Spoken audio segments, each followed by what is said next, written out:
చాలా కాలంగా బ్రహ్మానందం సినిమాలో కనిపించడం లేదు. ఇంట్లో దయ్యం నాకేం భయంలో మాత్రమే ఇటీవల ఆయన నటించిన చిత్రం.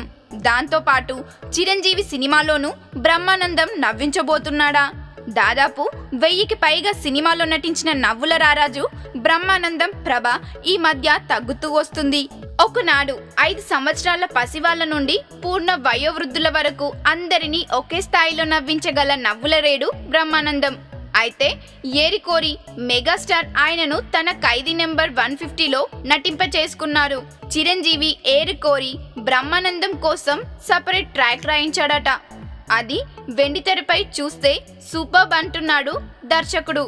గతంలో చిరంజీవి బ్రహ్మానందం కాంబినేషన్లో ఎలాగైతే హాస్యం పండిందో వాటికేమాత్రం తీసిపోకుండా ఈ కామెడీ ట్రాక్ ఉంటుందని చెబుతున్నాడు. అలానే అలీ కూడా చిరంజీవి క్యారెక్టర్తో పాటు ట్రావెల్ అయ్యే ఓ ఫుల్ లెంత్ రోల్ ఉంటుందట. కత్తి సినిమాలో దర్శకుడు మురుగదాస్ చెన్నైలో వాటర్ సమస్య తలెత్తే సీన్లో కనిపిస్తాడు. ఇందులో కూడా అదే సీన్లో వివి వినాయక్ కనిపిస్తాడా? గతంలో ఠాగూర్ చిత్రంలో వివి వినాయక్ ఓ సీన్లో కనిపించిన విషయం తెలిసిందే.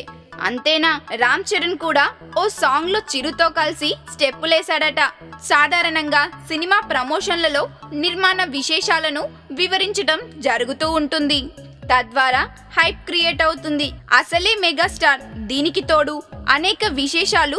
సినిమా చూడాలన్న ఆతృత ప్రేక్షకుల్లో తారస్థాయికి చేరిపోయింది. అవన్నీ చూడాలంటే ఈ సంక్రాంతి వరకు ఆగాల్సిందే అంటున్నాడు.